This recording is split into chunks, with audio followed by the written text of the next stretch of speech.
되시기를 주님의 이름으로 환영하고 축복합니다.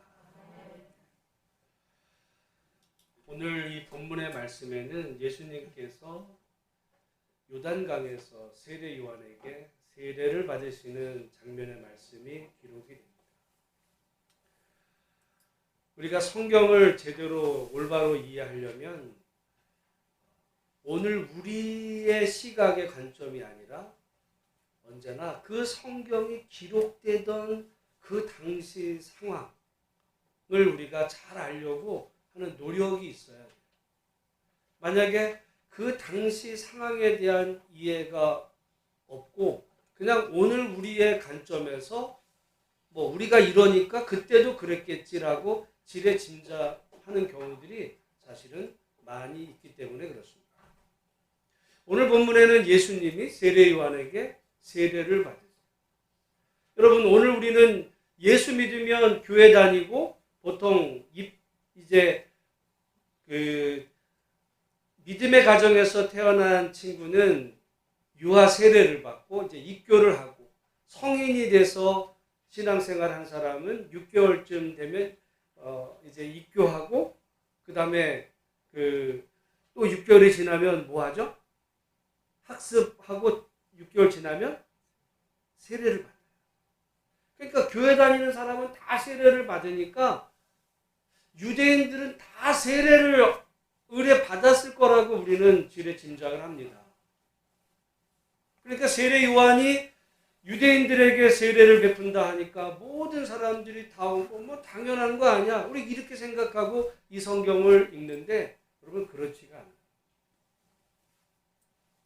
유대인들은 세례를 제가 이렇게 말씀드리는 이유는 유대인들은 세례를 받았을까요? 안 받았을까요? 유대인은 세례를 안 받았어요. 유대인은 뭘 받았어요? 할례를 받았어요. 언제? 태어난 지 8일째 할례를 받고 할례를 받으면 그냥 하나님의 백성으로 인정됐기 때문에 세례를 받지를 않았어요. 그래서 구약 성경에 보면 유대인이 뭐 세례 받았던 이야기들이 안 나와. 그런데 그 세례를 구약 시대에 받았던 사람들이 있어요. 받아야만 됐던 사람들이 있어요. 누구냐면 유대인이 아니라 이방. 하나님을 안 믿은 백성이 하나님의 백성이 되려면 두 가지가 있어야 되는데 하나는 할례를 받아야 돼요. 유대인처럼 할례를 받아야 되고 또 하나는 세례를 받아야 돼요.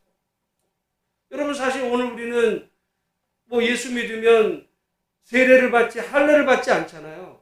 그러니까 이 상황과 문화에 대한 이해가 이제 있을 때 이 당시 세례 요한이 요단강에서 세례를 베풀 때 본래 그 전까지는 유대인은 아무도 세례를 받는다는 것은 상상도 못했어요. 누가 세례를 받아요? 이방인, 하나님을 안 믿는 사람이 하나님의 백성이 되려면 두 가지가 필요했는데 하나는 할례를 받음으로 내가 이제 하나님의 백성이라고 하는 그 증거, 그리고 하나님 백성이 아니었을 때 살았던 삶에서 지었던 모든 죄에 대한 회개, 그 회개를 의미하는 세례를 받았어요. 그러니까 세례 요한이 준 세례는 무슨 세례일까요? 회개의 세례. 사실 오늘 우리가 예수 믿으면서 이제 받는 세례는 뭐 꼭 회개의 세례라기보다는 이제 예수 믿음으로 내가 하나님 백성이 되었다라고 하는 이런 여러 가지 복합적인 의미가 있는 이런 부분인데 오늘 우리의 받는 세례와 예수님이 당시에 받았던 세례의 의미가 좀 다르다. 그러니까 오늘 우리가 세례 받으니까 예수님도 유대인들도 당연히 세례를 받았겠지라고 생각하면 큰 오산입니다. 그러니까 그 당시까지는 아무도 유대인들 중에 세례를 받은 사람이 없는데 세례 요한이 회개의 세례를 전파할 때 놀랍게도 유대 각 지방에서 그 세례 요한에게 세례를 받으러 모여들었다는 사실 자체가 충격이었어요. 그만큼 그 당시 성도들이 갈급했다는 거죠.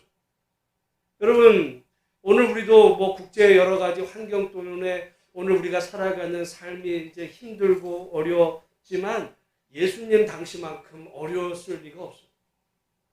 그 시대 유대는 로마의 나라를 빼앗긴 식민지요. 나라 잃은 지 이제 바벨론 포로 이후에 정말 그 오랜 세월 이방 민족의 침입 속에 고통과 어떤 경제적인 핍박과 또는 여러 가지 말할 수 없는 어려움 속에 살던 그 사람들은 어떻게 하면 우리 이 민족을 하나님의 은혜로 회복할까? 이에 대한 갈망 속에 세례 요한이 외쳤던 이 세례, 그 회개의 세례에 사람들이 이제 동참하면서 회개하는 그런 역사가 일어나게 되었다는 거죠. 그 가운데 지금 예수님이 오신 거예요. 예수님이 오셔서 세례 요한에게 세례를 받으려고 그러자 요한복음에 보면 세례 요한이 말려요. 내가 당신에게 받아야 되지 어떻게 당신이 나에게 이제 받을 수 있나 이렇게 되기도 하지만은 그럼에도 예수님은 세례를 받으십니다. 우리가 여기서 그러면 유대 백성들은 다 회개의 세례를 받았는데 예수님도 세례를 받으셨으니까 예수님이 받으신 세례는 그러면 예수님의 그 세례도 회개의 세례인가? 여러분 회개한다는 거는 전제가 뭐예요? 죄가 있으니까 회개하는 세례를 받을 텐데 그러면 예수님은 하나님의 아들인데 그러면 뭐 회개하실 게 있어서 세례를 받으시는가? 그런 의미는 아니에요. 여러분 오늘 우리가 교회 다니고 예수님 믿으면서 세례를 받을 때 우리는 어떻게 보면 회개는 보통 기도와 연관이 되고 세례를 받음으로 우리가 하나님 백성이 되었다라고 하는 어떤 그 확증을 갖는 시간이거든요. 오늘 우리에게는 세례는 우리가 늘 기도하면서 하나님과 관계 속에 회개를 하고 세례는 정말 내가 이제부터 하나님과 사람 앞에서 예수를 주로 영접을 하고 이제 이후로 나는 하나님의 백성으로 살아갈 것입니다라고 하는 그런 어떤 믿음의 선포식 같은 의미가 세례 가운데 있어요. 꼭 우리가 뭐 세례 받을 때 뭐 지은 모든 죄를 그 순간 용서받는 그런 것이라기보다는 그런 죄 용서와 회개는 우리 평생의 과정이고 또 세례를 준비하는 과정 속에서 하나님 앞에 그런 회개하는 시간이고 그 세례 자체는 하나님의 백성으로 내가 살겠다고 하는 그런 결단의 시간인 것처럼 예수님의 이 세례식은 조금 의미가 다른데 뭐냐면 이때부터 본격적으로 하나님의 아들로서 그 사명을 감당하겠다라고 하는 일종의 선포식이면서 출정식이에요. 예수님이 이 땅에 오셔서 이 세례를 받으실 때까지 예수님은 그 요셉의 아들로 마리아의 아들로 어머니 섬기면서 동생들 돌보면서 그렇게 평범한 그런 사람으로 유대인으로 이제까지 지내셨어요. 그러나 이제 세례 요한에게 세례를 받으심으로 그 이후부터는 완전히 이전과 이후가 달라지는데 이때부터 예수님의 공적인 인생이 시작이 되거든요. 그런 의미에서 예수님의 이 세례는 죄를 회개하는 그런 의미의 세례라기보다는 예수님의 세례는 이제 하나님의 아들로서 이 땅에 오셨던 그 이유와 사명을 감당하기 위한 일종의 출정식 같은 의미의 세례였다. 예수님의 세례가 중요합니다. 여러분 오늘 우리도 마찬가지예요. 오늘 우리가 예수님을 믿을 때 세례를 받았던 그 순간 아마 그때를 돌아보면 정말 내가 이후로는 정말 하나님 나라 백성답게 살겠다. 그런 마음들을 우리가 다 나름대로 했을 거거든요. 여러분 오늘 벌써 세례받은 지 많은 시간이 흘러서 가물가물 하더라도 우리가 다시 한번 이 시간을 통해서 내가 무슨 회개 세례가 아니라 오늘 우리가 내가 하나님의 백성으로 2023년도 그리고 우리의 남은 인생 동안 정말 하나님 백성 자녀답게 믿음으로 살겠노라고 새롭게 결단하고 출발할 수 있는 믿음의 선포식이 되는 그런 이 주일 아침 이 시간 되기를 주님의 이름으로 축복합니다. 예수님의 의미가 바로 이 세례가 회개라기보다는 이제 하나님의 자녀로서 내가 그 사명 감당하는 그런 선포식으로서의 세례인데 그 세례를 받으실 때 오늘 본문의 말씀에 보면 아주 세 가지 사건이 벌어지는데 첫 번째는 10절 말씀입니다. 우리 한번 10절 같이 읽어보겠습니다. 곧 물에서 올라오실새 하늘이 갈라짐과 성령이 비둘기같이 자기에게 내려오심을 보시더니, 그리고 11절에는 하늘로부터 너는 내 사랑하는 아들이라고 하는 음성이 들리는 이 세 가지 사건이 일어나요. 첫 번째는 뭐냐면 하늘이 어떻게 됐대요? 갈라져. 여러분 생각을 해보세요. 하늘이 갈라진다는 게 뭐예요? 여러분 물이 갈라진다는 거는 이해가 될 수 있어요. 그죠? 물이 갈라져. 보이니까. 근데 하늘이 갈라지는 건 뭘까? 생각 안 해보세요. 이상하지? 하늘이 어떻게 갈라지지? 이게 그냥 읽을 때는 그냥 우리가 당연하게 읽지만 여러분 이 성경은요 하나님의 말씀이면서 정말 위대한 문학적인 이런 작품이기도 해요. 문학적으로도 정말 완벽한 하나님의 이 말씀인데 뭐냐면 여러분 우리가 영화나 드라마 같은 데 보면 복선이라는 게 있어요. 복선이 뭐냐면 이게 극이 시작이 되고 초반에 어떤 묘한 무슨 장면이나 무슨 말이나 대화나 이런 게 나와요. 근데 그게 뭘 의미할지는 처음엔 잘 몰라. 그러다가 그게 진행이 돼가면 나중에 보니까 그거와 연관되는 어떤 사건이나 또 대화를 통해서 아 그때 그게 그 얘기였구나. 그러니까 극이라고 하는 또는 드라마, 영화 같은 게 이렇게 완성미를 가지고 처음과 끝이 정말 하나의 이런 그 드라마틱하게 연결되는 거를 잘 그렇게 될수록 그게 명작이거든요. 여러분 성경은 위대한 하나님의 말씀이면서 문학적으로도 제가 볼 때는 명작입니다. 이거는 일종의 복선이에요. 갈라지다. 여러분 우리가 예수님의 어떤 사건에서 갈라지다 라는 그런 표현이 나오는 사건이 어디에서 일어날까요? 네? 예수님이 십자가에 달리셨을 때 그리고 돌아가실 때 어떤 사건이 벌어져요? 성전에서 휘장이 갈라져요. 그 갈라지다는 단어랑 이게 똑같아요. 예수님 사역이 시작하면서 하늘이 갈라진다는 게 뭐야? 어떻게 갈라져요? 여러분, 구름이 갈라지는 게 하늘이 갈라졌다 그러 이게 뭘까? 근데, 그러니까 마가는 지금 예수님의 이 세례 받으시는 이 장면에 하늘이 갈라진다는 의미 속에 이미 예수님이 십자가에 달려 죽으셨을 때 하늘이 갈라진다는 것은 성소의 휘장이 갈라지는 건데 결국 인간과 하나님 사이를 막았던 그 휘장들이 갈라짐으로 새로운 그 구원의 세계가 열렸다는 것을 십자가상에서 일어난 일을 이미 예수님이 시작하실 때 보여주신 거예요.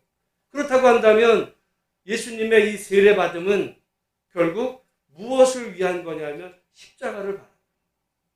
예수님의 이후의 모든 사역은 어디를 향해 가고 있어요? 우리의 구원과 십자가. 결국 예수님이 복음을 전하시고 그 이후에 이제 어떤 누가 사람들이 예수님을 배신해서 어쩔 수 없이 그렇게 정말 예수님이 십자가에 달려 돌아가신 게 아니라 우연히 그렇게 된 게 아니라 이미 시작하실 때부터 그 십자가는 예고되어 있었던 일종의 복선이었어요.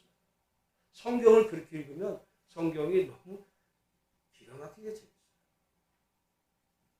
여러분 오늘 하늘이 갈라졌다는 의미는 결국 예수님이 이 땅에 오심으로 하나님의 아들이 직접 오셨죠. 성육신 하셨어요. 그리고 이 땅에서 예수님이 오셔서 우리를 단지 죄에서 구원하실 뿐만 아니라 우리가 이 땅을 살아가는 하나님의 자녀로 정말 하나님과 교통하며 성소의 휘장이 위에서 아래로 찢겼듯이 우리가 하나님의 백성으로 이 땅에 살아가는 그 하나님 나라 복음을 전하기 위해서 예수님이 이 땅에 오셔서 이제 세례 받으시고 그 모든 일을 시작하시는 것을 여러분 기억하며 오늘 우리가 이 땅을 살아가면서 정말 그 예수님으로 인해 우리가 천국 백성, 구원받은 하나님의 백성이 된 사실 앞에 하나님 앞에 감사할 수 있는 우리 모두가 다 되시기를 주의 이름으로 축복합니다. 그런데 두 번째 어떤 사건이 또 벌어지냐면 성령이 비둘기같이 자기에게 내려오심을 보시더니 누구를 보셨다는 거예요? 성령이 내려오시는 거예요.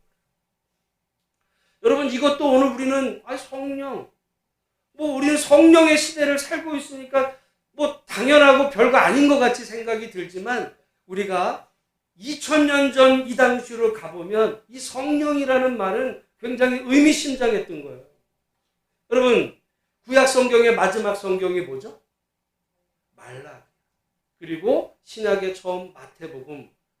예수님이 오시기 전 400년 전 말라기 선지자 그 이후에 유대인들은 이 땅에 성령의 역사가 끊겼다, 이렇게 생각을 했어요. 그래서 그들은 성령이 이 땅에 오시기를 갈망했어요. 왜냐하면 성령은 새 시대 영이거든요. 우리가 에스겔서 보면 내가 내 영을, 새 영을 부어준다라고 했을 때 새 영, 새 시대. 그래서 성령이 오시면 이전에 그 과거의 죄악된 세상은 끝이 나고 하나님이 주인이 되시는 새로운 세상이 시작될 거를 사람들은 갈망했어요. 몇 년 동안? 400년 동안. 그래서 말라기 선지자가 선지자의 마지막 이후로 세례 요한이 오기까지 새 선지자가 나타나지를 않았어요. 하나님의 역사, 하나님의 영과 단절된 그 시대 속에 이제 예수님이 세례 받으실 때, 물에서 올라오실 때 성령이 비둘기같이 예수님 위에 임하셨다라고 하는 이야기는 그냥 성령이 오셨다 이런, 우리 찬송할 때 무슨 성령 찬송 그런 의미가 아니라, 그것이 상징하고 의미하는 바는 뭐냐면 새 시대가 시작입니다.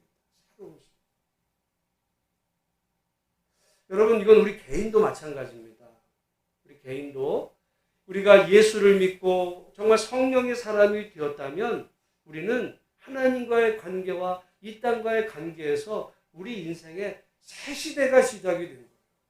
겉으로 볼 때는 교회 다니기 전이나 그 이후나 일요일 돼가지고 교회 가고 예배 드리는 거 별거 차이가 나지 않는 것 같지만, 하나님의 관점에서 보면 우리 하나님의 백성이 되었다라고 하는 것은 하나님 백성이 아닌 이 과거와 이제 하나님 백성 이후의 이 시대가 완전히 새로운 시대로 바뀌었다는 거예요. 그래서 과거 어두웠던 그런 시대는 이제 세상이 종말을 맞고 하나님과 함께 새 시대가 시작이 되었다는 것을 성령이 의미하는 바거든요. 여러분, 성령이 중요한 거예요. 성령 받아야 방언하고 성령 받아야 천국. 그거 이전에 성령이 우리에게 임함으로 우리가 내 마음대로, 내 영으로, 내 고집대로 살던 과거를 뒤로 하고 이제 하나님이 내 인생의 주인 되시는. 그래서 여러분, 성령이 하시는 제일 중요한 일이 뭐예요? 예수를 주로 고백하게 하시는 일이에요. 성령이 우리 안에 임하셨을 때 우리가 예수님을 그냥 예수님 이런 게 아니라 주인님으로, 예수님을 주인님으로 모시게 하고 또한 인정하게 하시는 그 성령이 우리에게 임하셨을 때 우리는 이전과 이후로, 이전에는 내 마음대로 내 고집대로 내 생각대로 살던 사람이 성령으로 충만해서 이제부터는 내 인생의 주인은 주님이십니다. 나는 주님의 백성이고 주님의 자녀답게 살겠습니다라고 하는 이런 삶의 완전한 구분이 이루어지는 결정적인 동인이 우리 개인에게서도 성령이듯이 예수님이 세례 받으시고 올라오실 때 임하셨던 그 성령의 의미는 이제 온 세상이 이전과 이후로 바뀌었다는 거예요. 그래서 여러분, 올해가 몇 년도예요? 2023년인데 그 기준이 어디서 그 기원전과 기원으로 바뀌었냐면 예수님이 오셨을 때. 물론 이때는 예수님이 이제 이렇게 추산해 보면 약 30인데 그 의미는 별로 중요하지가 않아요. 결국 예수님이 이 땅에 오심으로, 다른 말로 하면 성령이 임하심으로 이전과 이후로 완전히 바뀐 시대가 된 거예요. 그래서 여러분, 많은 사람들 가운데 앞으로 세상 요즘 보니까 세상 말세야. 참 이러다가 세상 종말을 맞을 것 같아. 사람들 자꾸 그런 말해요. 교회에서도 그런 말 하는데 성경적으로 보면 그 말이 틀린 말이에요. 여러분, 종말은 이미 왔었어요. 언제? 예수님이 이 땅에 오셨을 때 종말은 온 거야. 세상에 종말은 왔어. 예수님이 오신 이후부터 하나님과 함께 시작이 되는 하나님의 나라가 시작이 된 거예요. 하나님의 나라는 이미 왔지만 아직 완성되지는 않은, 완성은 예수님, 언제 완성이냐 하나님의 나라가? 예수님이 다시 오실 때 완성될 그 나라까지, 예수님이 이 땅에 오심으로 완성될 그 나라까지 우리는 그러니까 새로운 시대를 지금 살고 있는 거예요. 종말은 왔었다.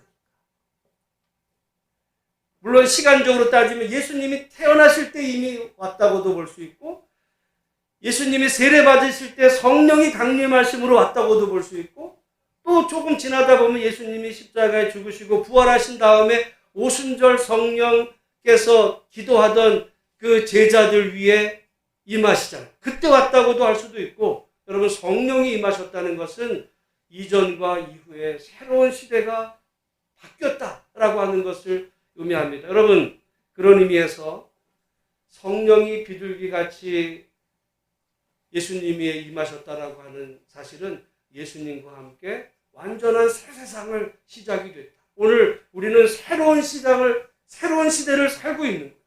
우리가 여러분, 우리가 인생을 살아가다가 뭐 작년이나 뭐 그 이전이나 올해나 뭐 1년 365일 뭐 52주 쳇바퀴 인생 돌아가듯이 변함없이 올해도 지나갈 수 있어요.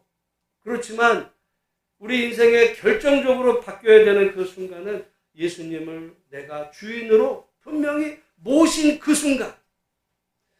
이거 오늘도 마찬가지입니다. 오늘 우리가 여러분 2023년 1월 29일 1월 다섯째 주에 정말 내가 내 인생의 주인을 예수님으로 내가 다시 한번 영접하고 하나님 안에서 내가 믿음으로 살겠다고 결단하는 순간 우리의 인생이 이전과 이후로 정말 뒤바뀌어지는 놀라운 은혜의 역사가 우리의 삶 가운데 있어지게 되시기를 주님의 이름으로 축복합니다. 그러니까 옛날에 이렇게 신앙생활하고 뭐 오늘도 그렇고 내일도 그렇고 변함없이 뭐 이런 것이 아니고요. 인생의 그 새 시대를 뒤바꿔 놓으실 성령이 우리 안에 임하실 때. 그래서 성경에서 그렇게 성령 충만을 외칩니다. 무슨 성령 충만하면 방언할까봐, 성령 충만하면 손에 안수하면 그냥 이런 거 위해서가 아니라요. 성령으로 충만해야 우리 인생이 바뀌는 거예요. 인생이 주인이 바뀌고 어떻게 보면 눈동자가 바뀔 수도 있어요. 예배드리는 자세도 바뀔 수 있고. 교회 다니는 사람에서 정말 예수님을 나의 주님으로 고백하는 사람으로의 이 전환점은 오직 성령을 통해서. 왜냐하면 성령이 우리에게 임하실 때 누구로 임하시냐면 성령은 꼭 예수님의 영이에요. 주님의 영. 성령이 임하면 그 사람이 성령이 임했는지 아닌지는 뭐로 알 수 있냐면 예수님을 정말 주인으로 모셨는지의 여부로 알 수 있어요.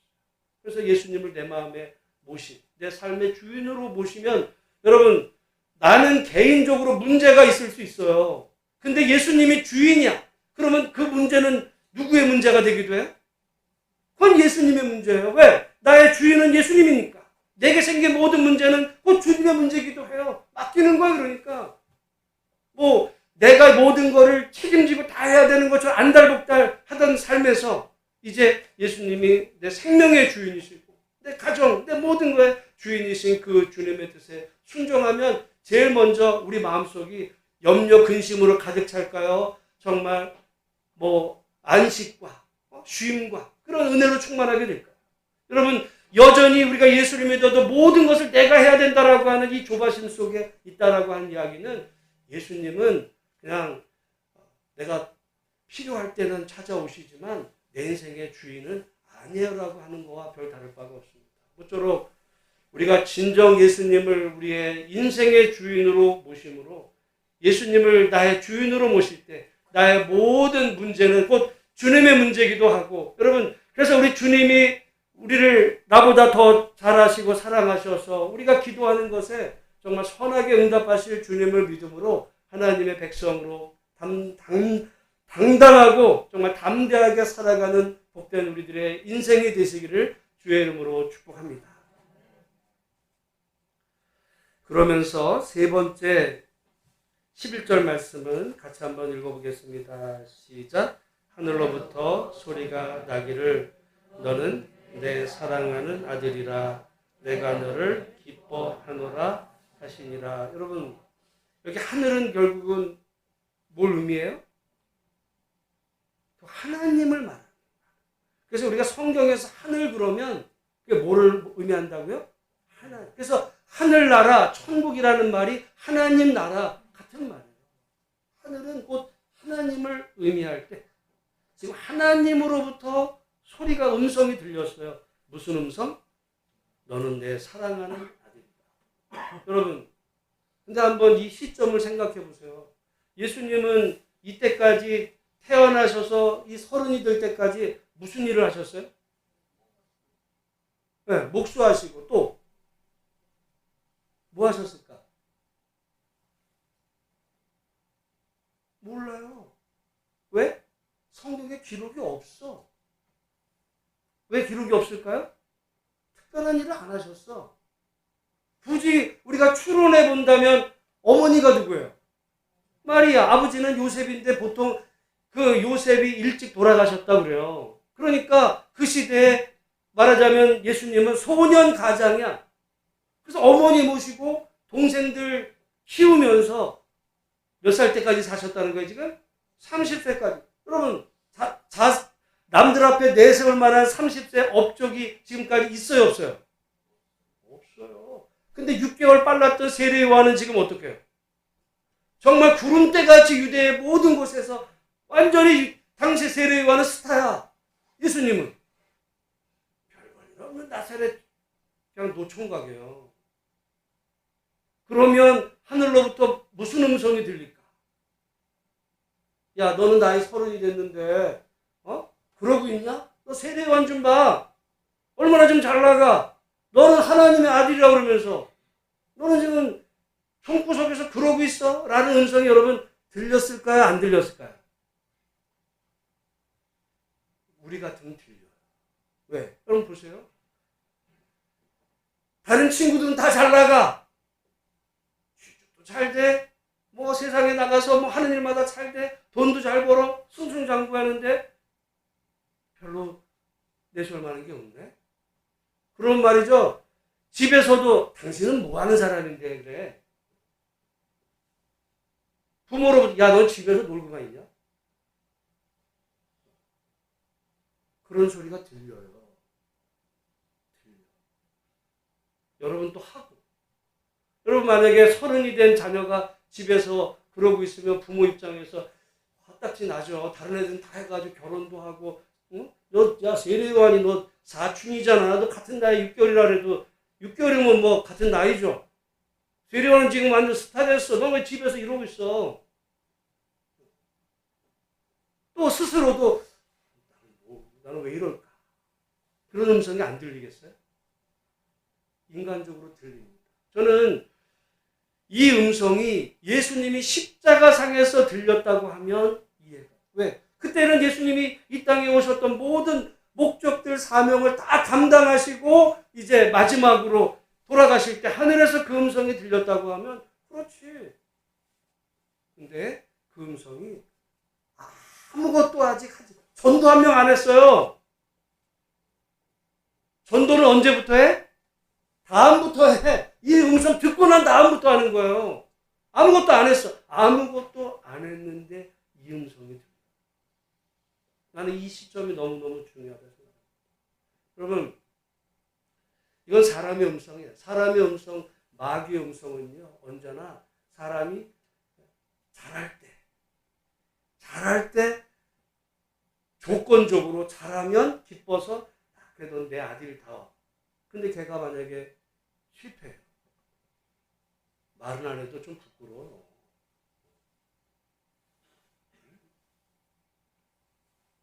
근데 그 아들을 향해서 하나님이 너는 내 사랑하는 아들이고 내가 너를 기뻐한다. 여러분, 저는 이 음성이 예수님에게 들려졌던 이 시점이 중요하듯이 오늘 예배드리는 저와 여러분에게도 매우 중요하다고 봅니다. 여러분, 곰곰이 여러분이 한번 정말 고요히 나중에 눈을 감고 하나님이 나에게 뭐라고 말씀하실까? 야, 너는 예수 믿은 지 얼마 됐니? 그따위로 믿어? 그렇게 예수님 말씀하실까요?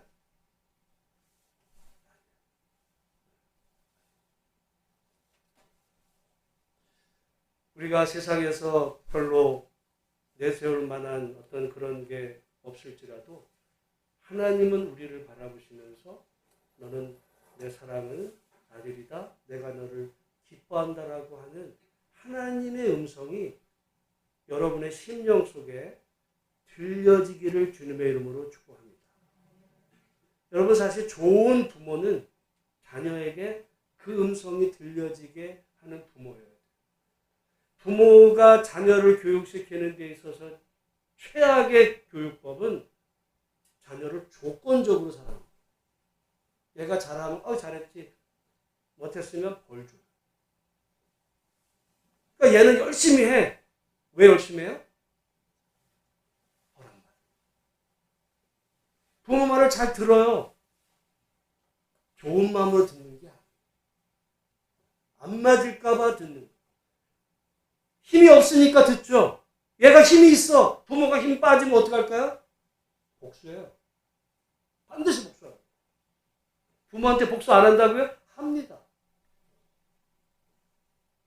여러분, 그거는 어떻게 보면 인간의 잘못된 교육이고, 정말 여러분 우리가 자녀로 볼 때 하나님의 그 마음은 예수님이 당연하지. 예수님은 성자인데 내 기뻐하는 내 아들이다. 근데 나는 내가 성자가 아니잖아요. 그러면 하나님은 나를 바라보실 때 야, 인마 너는 목사인데 그거밖에 못하냐? 이 음성으로 우리에게 말씀하실 거라고 여러분 생각한다면 그 소리는 죄송하지만 마귀의 소리예요.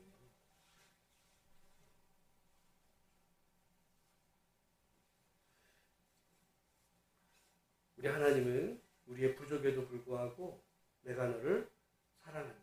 너는 내 아들이다. 내가 너를 기뻐한다라고 하는 하나님의 음성이 들려지는 은혜가 있으시기를 주님의 이름으로 축복합니다. 저는 정말 믿음의 출발은 그 순간이라 생각합니다. 그래야 하나님이 좋은 분이라. 내가 뭐를 하나님 앞에 업적을 남겨야만 인정받는 게 아니라 하나님은 우리 존재 그 자체를 인정하세요. 사랑하시고. 우리가 그 이후에 열심은 감사함으로 하는 거예요. 내가 열심히 해야 사랑받으니까 열심히 한다면 말이죠. 이게 그 동기 자체도 남들이 볼 때는 되게 열심히 해야 하지만 그 마음 자체가 그렇지 않아요. 어느 순간에 힘 빠지면 시험 들고요. 이렇게 됩니다. 하나님이 나를 사랑하신다. 여러분, 그래서 그게 무조건적인 사랑이죠. 그게 아가페, 하나님의 사랑. 혹시라도 여러분 자녀들을 조건적으로 사랑하는 것 같이 자녀들에게 느껴진다면 그거 바꾸세요. 그 존재 자체를 정말 우리 엄마는, 우리 아빠는 나 자체로 그냥 좋아해. 그렇게 들려줄 수 있도록. 그 아이 심령 속에 하나님의 음성으로 그렇게 마음이 들려지면요. 그 아이는 표정이 바뀔 것이고 그 다음부터 자기가 열심히 합니다. 저는 오늘 예수님에게 들려졌던 이 음성, 그래서 오늘 설교 제목이 뭐냐면 하나님이 만드신 참 좋은 뭐예요? 여러분, 내가 하나님이 만드신 참 어떤 날? 여러분, 하나님은 좋은 분이에요, 나쁜 분이에요? 좋은 분이 나를 만들었는데 나쁘게 만들었을 리가 있겠어요? 다르게는 만들었겠지. 우리는 하나님 이왕 좋게 만들려면 얼마 전에 보니까 우리나라 IQ 제일 좋은 애가 204인가 10살짜리가 무슨 카이스트 가고 이왕이면 머리도 정말 그렇게 하고 운동선수처럼 완전 완벽한 존재로 만들지. 태어나는 것도 재벌집에서. 왜 나를 이렇게 만드셨을까? 여러분, 그렇지 않아요. 우리 각자는 정말 하나님이 나를 사랑하셔서 나를 좋게, 아름답고 선하게 만드셨다라고 하고 하나님이 우리를 향해서 내가 너를 사랑한다. 그런 주님의 음성이 우리 가운데 들려지시기를 주님의 이름으로 축복합니다. 그때부터 예수님의 본격적인 이 음성을 듣고 시작하는 거예요. 예수님의 사역은 그 이후부터야. 이 음성을 듣고 다음 주에 보면 예수님이 광야에서 40주간 그 금식하시면서 지내셨던 그 일들도 예수님이 내가 40일을 금식을 해야지 결심으로 한 게 아니에요. 하나님의 은혜로 성령 충만하고 그리고 하늘이 갈라진 정말 하나님의 한없는 은혜가 예수님과 함께 교통하는 속에서 성령이 임하시고 그리고 하나님이 내가 너를 사랑한다. 여러분 예수님도 그 후에 사역을 본격적으로 감당하셨다고 한다면 우리야 더할 말할 필요도 없어요. 모쪼록 한번 여러분이 곰곰이 하나님과 교제하며 기도하는 가운데 하나님이 내가 너를 사랑한다. 그런 음성이 들려지기를 바라고 그게 들려줘야 돼요. 들려지는 은혜가 있으시기를 주님의 이름으로 축복합니다. 여러분 그후부터 예수님은 이제 그 하나님의 아들로서 그 사명을 감당해요. 여러분 하나님의 아들이라는 말이 뭘까? 아들이라는 말이 뭘까? 이것도 오늘 우리로 보면 안 돼요. 그 예수님 시대로 보면 누구의 아들이다라고 하는 거는 그 아버지의 일을 이어받는 사람이에요. 보통 보면 오늘 우리 같으면은 조선시대 같은 누구 집 아들이라고 그러면 보통 그 가문의 이제 계통을 이어서 제사 드리는 어떤 이런 의미라고 우리는 생각하겠지만은 예수님 당시에 누구의 아들이다. 아까 우리 장로님 말씀하신 것처럼 예수님의 직업이 뭐였어요? 목수였어요. 왜 목수였을까? 아버지가 목수였어요. 누구의 아들이라는 오늘날처럼 무슨 나는 전공이 내가 아버지랑 달라. 그래서 내가 다른 거 나는 이런 의미로 우리는 생각하니까 대를 이어서 여러분 그 직업을 갖는 거 일본은 뭐 그렇게 한다잖아. 일본의 아버지 몇 대째 몇십 대째 이어가지고 어떤 그런 개념 같은 거. 누구 집 아들이다라고 하는 것은 그 일을 이어받는 아버지의 일을 이어받는 사람. 아버지의 일을 대신하는 사람이에요. 여러분 하나님의 아들이라는 의미는 그럼 뭐예요? 그 의미 속에 우리는 그렇게 하나님이 그러면 아들을 낳으셨어. 예수님이 하나님의 아들이야. 그럼 예수님은 누가 낳았지? 마리아. 그거는 인간 예수 말고 예수님의 성자라며. 그러면 하나님의 부인이 있었을까? 우리 이런 생각해요.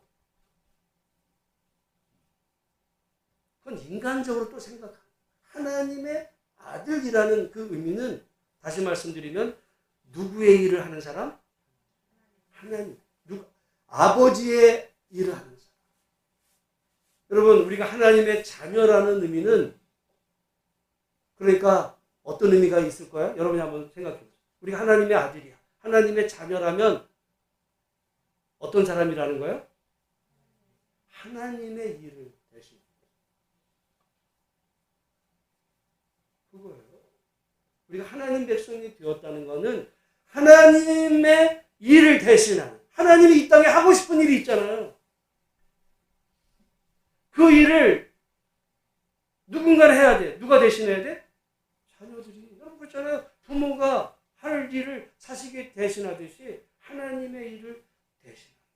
그래서 하나님 말씀답게 살고 하나님의 뜻을 행하며 살아가요. 근데 많은 경우는 어떤 사람들이 이렇게 얘기해요. 예수는 믿어. 행하는 건 지 멋대로야 그냥.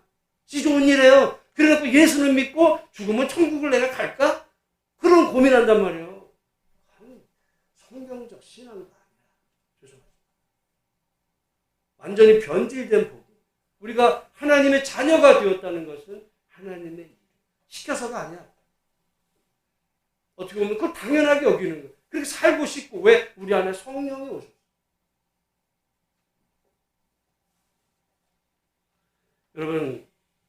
여러분이 하나님의 자녀라는 사실은 이제부터 하나님의 일을 대신하는 사람이라는 의미라는 사실을 기억하고 정말 우리가 가정에서든 직장에서든 어디에서든 정말 하나님이 나를 통해 일하신다. 그런 마음가짐으로 어떤 일을 대하고 사람을 대할 수 있는 그런 은혜가 있으시기를 주님의 이름으로 축복합니다. 그래야 직업에 귀천이 없는 거예요. 남들이 볼 때는 허드렛 일 같아 보여도 이걸 통해서 하나님이 나와 함께 하신다는 자부심으로 일하는 거야. 근데 어떤 사람들은 아주 그냥 앉아가지고 뭐 한 달 또는 1년 연봉이 뭐 수십억씩 되는 사람도 있어요. 돈 많고 뭐 주체를 못해. 사람들은 야, 성공했다고 말할지 모르지만 하나님은 그런 사람을 향해서 너는 내 기뻐하는 아들이다. 그런 소식 안 줘요. 자기가 그렇게 했죠. 난 성공했어. 난 출세했어. 난 니들과 달라. 여러분 사람이 얼마나 교만한지 아세요? 세상에서 조금 남보다 잘 되면 자기는 별나라 사람인 줄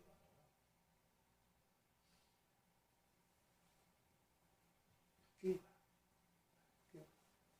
그래서 오히려 그런 사람은 자기보다 조금 못한 사람들을 보면 깔봐요. 근데 자기보다 조금 힘센 사람 앞에서는 또 주눅들어. 여러분 교만과 열등감은 그래서 동전의 같은 하나님의 자녀는 그렇지. 나보다 높아? 그래서 뭐?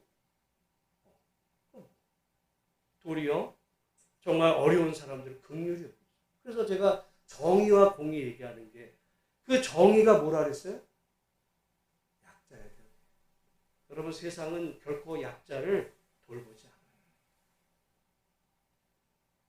요즘 넷플릭스의 더 글로리라고 하는 그 드라마가 지금 뭐 전 세계 1위예요. 근데 그것이 고등학교 학교 때 일어났던 그 학교 폭력에 대한 건데 여러분 그게 학교에서만 일어나요? 멀쩡한 이 세상에 다 일어납니다. 절대 세상은 약자를 그냥 봐주지 않아요.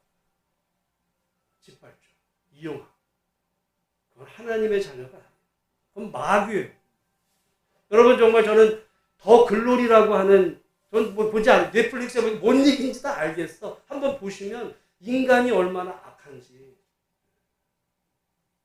여러분 그 중에 제가 안타까웠던 거는 누군가를 괴롭히는 그 가담했던 학생 중에 하나는 목사님 딸이야. 목사님 딸. 여러분 그런 드라마 같은 데는요. 이 시대에 대한 얘기가 있어요. 교회 다닌다고 다 되는 게 아니에요. 우리가 하나님의 자녀라고 하는 사실은 하나님의 일을 하는 사람입니다. 뭐 하나님의 일, 그래 하나님의 일은 전도, 예배, 봉사 그것만이에요. 그것만이에요. 여러분이 이제 내일부터 직장에서 누굴 만나고 그 만나고 대하는 사람이 정말 하나님이 여러분에게 붙여준 그런 일터, 그 사람들 속에서 하나님 백성답게 여러분의 자리에서 살아가는 거예요. 그러니까 이전과 이후가 달라져요. 여러분 오늘 이 음성이 사실은 성공지상주의 이 시대 속에서는 이런 음성은 절대로 들려지지가 않아요. 우리가 성공해야 출세, 야 목회를 해도 말이지 그래도 몇천 명은 이뤄야 그 목회를 한 거지. 100명도 안 되는 교회가 그게 교회냐? 죄송하지만 그거는 하나님의 음성이 아니에요. 물론 우리가 기도하고 최선을 다해서 믿음으로 사는 거는 살아야 되죠. 마찬가지로 여러분이 자녀를 야 너 공부를 하려면 말이지 마. 전교에서 1등을 해야지. 반에서 그 정도 하면 너 밥이라도 먹어 그거? 부모가 할 소리가 아니에요. 오늘 제목처럼 하나님이 만드신 참 좋은 나. 내가 뭐 남들 앞에 내세우고 자랑할 거 없어도 내 존재 자체를 하나님이 나를 좋아하신다라고 하는 그 하나님의 음성이 모쪼록 여러분의 심령 속에 들려져서 내가 이후로 하나님의 자녀답게 살고 그렇게 살아가는 우리 모두가 다 되시기를 주의 이름으로 축원합니다. 하나님 아버지 감사합니다. 오늘 예수님이 세례받은